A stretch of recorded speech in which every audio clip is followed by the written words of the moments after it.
Hello guys, स्वागत है आप सभी का मेरे इस प्यारे से यूट्यूब चैनल स्टडी मेट पर। और आज हम डिस्कस करने वाले कि आखिर एमएसटी सीटी 2025 में 99% लाने के लिए हमें कितने क्वेश्चन सॉल्व करने पड़ेंगे।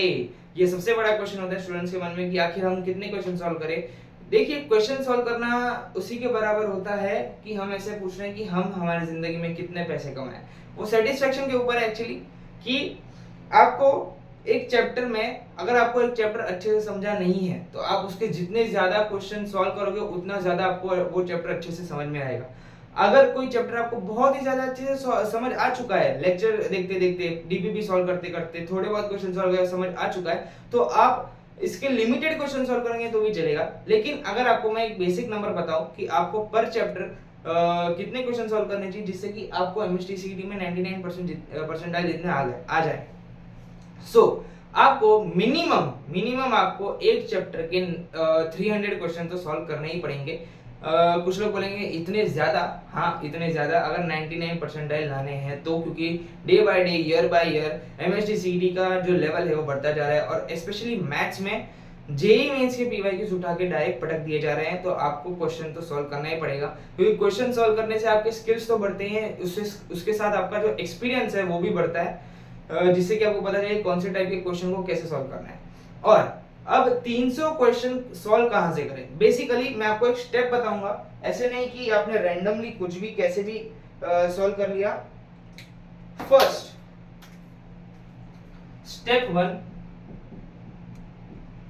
स्टेप वन आपको वो क्वेश्चन सॉल्व करने हैं जो लेक्चर में सिखाए जा रहे हैं, lecture question. Step to DPP solve करते जाइए प्लीज, डीपीपी करनी है आपको। स्टेप थ्री प्रैक्टिस शीट, जो आपको क्लासेस वाले या फिर मैं जो प्रोवाइड करता हूं वो प्रैक्टिस शीट। और स्टेप फोर एक बुक जो मैं रिकमेंड करूंगा या फिर आपको एक ऐप है जो मैं रिकमेंड करूंगा। और स्टेप फाइव PYQs। अब अगर इन आप सारे स्टेप्स को एकदम ईमानदारी से करते हो, इन सारे स्टेप्स को अगर आप एकदम ईमानदारी, एकदम शिद्दत से करते हो, तो यार आप गारंटी ले सकते हो खुद की कि हाँ मैं 99 परसेंटाइल एमएसटी सीईटी में ला सकता हूँ और एक अच्छी टॉप कॉलेज में महाराष्ट्र की मैं पहुंच सकता हूँ। लेक्चर क्वेश्चन में, लेक्चर में या मैं या कोई और भी सर लेक्चर में 4 to 5 क्वेश्चंस तो करवाते ही हैं। डीपीपी में 8 to 10 क्वेश्चंस तो होते ही हैं। प्रैक्टिस शीट में 15 to 20 क्वेश्चंस तो होते ही हैं। और एक बुक में अराउंड 150 to 200 क्वेश्चंस। अगर आप मार्वल लेंगे, बुक भी मैं रिकमेंड करूंगा, 200 to 250 क्वेश्चन समझ लो। और पीवाईक्यूज में आपको मिल जाएंगे 200 to 250 क्वेश्चंस। नहीं, वो चैप्टर टू चैप्टर डिपेंड करता है, लेकिन मैं यहाँ पर लिखूंगा 180 to 200 क्वेश्चंस। देखिए, अगर आपको ये अच्छे से आ रहा है, अगर आपको ये अच्छे से आ रहा है तो आपको ये करने में ज्यादा दिक्कत होने वाला नहीं है। अगर आपको ये और ये अच्छे से आ रहा है तो आपको ये करने में ज्यादा दिक्कत होगी नहीं।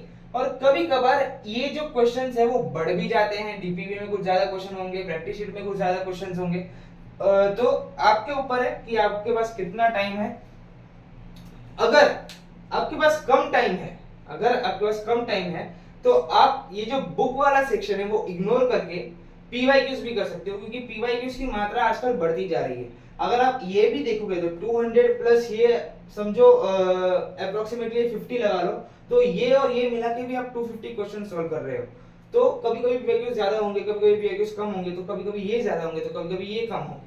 लेकिन अगर आपके पास टाइम है तो प्लीज ये वाला ऑप्शन, ये वाला स्टेप है वो स्किप मत करना। एक बुक सॉल्व जरूर करना, जिससे कि आपको एक्सपीरियंस मिले। बुक में क्या होता है कि अलग अलग टाइप के क्वेश्चंस होते हैं, अलग अलग लेवल्स ऑफ क्वेश्चंस होंगे, आपको एक्सप्लोजर जो है वो ज्यादा मिलता है। अगर एक्सप्लोजर ज्यादा मिलेगा तो आप नए नए क्वेश्चन से वाकिफ हो पाएंगे और आपका एक्सपीरियंस जो है वो बढ़ेगा। आपको कोई भी एक नया क्वेश्चन, नए टाइप का क्वेश्चन जो कभी पीवाईक्यू में पूछा ही नहीं गया है, वो अगर आपको एग्जाम में आ गया तो आपको दिक्कत नहीं होगी, आप फटाक से सॉल्व कर सकते हो। और जब आप ज्यादा क्वेश्चन सॉल्व करते हो आपकी स्पीड भी बढ़ती है, क्योंकि एमएसटी सीईटी में फिजिक्स और केमिस्ट्री आपको 1.5 आवर में सॉल्व करना होता है और मैथ्स अकेला आपको 1.5 आवर में सॉल्व, फिजिक्स और केमिस्ट्री एक साथ मिलता है, वो आपने सबमिट कर दिया तो आप वापस वो नहीं कर सकते, बाद में आपको मैथ्स मिलता है, वो दोनों सबमिट करने के बाद आपको मैथ्स का पेपर मिलता है और वो होता है 1.5 आवर का। तो स्पीड भी बढ़ानी है, एक्सपीरियंस भी बढ़ाना है, एक्सप्लोजर भी करना है क्वेश्चंस का, तो आपको एक बुक तो करनी ही चाहिए। अब बुक कौन सी करें, कौन सी बुक मैं रिकमेंड कर रहा हूँ? पहली बुक है मार्वल की बुक। मार्वल में बहुत सारे क्वेश्चंस है, पर ये भी है कि मार्वल में बहुत पुराने टाइप के क्वेश्चंस भी है और नए टाइप के क्वेश्चंस भी है, तो आप वो आपके ऊपर है कि आप कैसे करेंगे। पुराने टाइप के क्वेश्चंस तो आपसे यूं हो जाएंगे क्योंकि वो बहुत इजी थे। मार्वल में बहुत सारे क्वेश्चंस है, आपको एक्सप्लोजर ज्यादा मिलेगा, आप ज्यादा अच्छे सॉल्व कर पाओगे और उसके पीछे डिटेल में सोल्यूशन भी दिया गया है। तो एक ऑप्शन है वो है मार्वल। दूसरा ऑप्शन है टारगेट की एमसीक्यू बुक। टारगेट की एमसीक्यू बुक भी एकदम सेम टू सेम मार्वल जैसी है, ज्यादा कुछ डिफरेंस नहीं है, क्वेश्चंस अलग है पर जो सीक्वेंस है वो ऑलमोस्ट सेम है। दोनों ही बुक में स्टार्टिंग में थोड़ी सी नोट्स दी गई है, शॉर्ट नोट्स, जिससे कि आप वो चैप्टर रिवाइज कर सकते हो। टारगेट में भी आपको वैसे ही अलग अलग लेवल के क्वेश्चन मिलेंगे, beginner level question, competitive questions, PY Q questions, सब आपको इसमें मिलेंगे। टारगेट में भी अच्छे खासे नंबर ऑफ क्वेश्चंस है, तो आप ये दो बुक रेफर कर सकते हो, एक है मार्वल, एक है टारगेट। दोनों में से कोई भी एक बुक अच्छे से कर लीजिए और साथ में पीवाई की उसकी बुक अच्छे से कर लीजिए। अगर आपके पास टाइम बचा है तो दोनों बुक कर लीजिए, करने में तो कुछ प्रॉब्लम है नहीं, दोनों बुक अच्छे से कर लीजिए, बाद में पीवाई यूज कर लीजिए। लेकिन अगर आपके पास लिमिटेड टाइम है तो प्लीज दोनों में से कोई भी एक बुक तो करिए, क्योंकि बहुत इंपॉर्टेंट है ये बुक सॉल्व करना, क्योंकि आपको नंबर ऑफ क्वेश्चंस और ज्यादा देखने मिलेंगे, एक्सप्लोजर ज्यादा मिलेगा आपको। अगर एग्जाम में कोई ऐसा क्वेश्चन आ गया जो आज तक कभी पूछा ही नहीं गया, ना ही आपके बोर्ड के बुक में है, ना ही आपके पीवाईक्यूज में है, लेकिन कोई वो बुक में ऐसे टाइप का क्वेश्चन आपने देख लिया है, वो प्रैक्टिस कर लिया है, तो वो आपको एग्जाम में सॉल्व करने में ज्यादा दिक्कत नहीं होगी। सो आपको ये सारे स्टेप्स फॉलो करने हैं। स्टेप 1 क्या है? लेक्चर में जो सम्स हो रहे हैं वो आपको ईमानदारी से सॉल्व करना है, डीपीपी के सम्स ईमानदारी से सॉल्व करना है, प्रैक्टिस शीट के सम्स ईमानदारी से सॉल्व करना है, बुक और पीवाईक्यूज भी ईमानदारी से सॉल्व करने हैं। ईमानदारी मेंटेन रखिए, वरना खुद के साथ धोखा करोगे तो आखिर में भी आप धोखा ही पाने वाले हो, हमेशा की तरह। सो आज के लिए इतना ही। पढ़ते रहिए और क्वेश्चंस कैसे सॉल्व करने हैं, ट्रिक्स टिप्स सब आपको मिलती रहेगी। तब तक के लिए जय श्री कृष्ण, गुड बाय।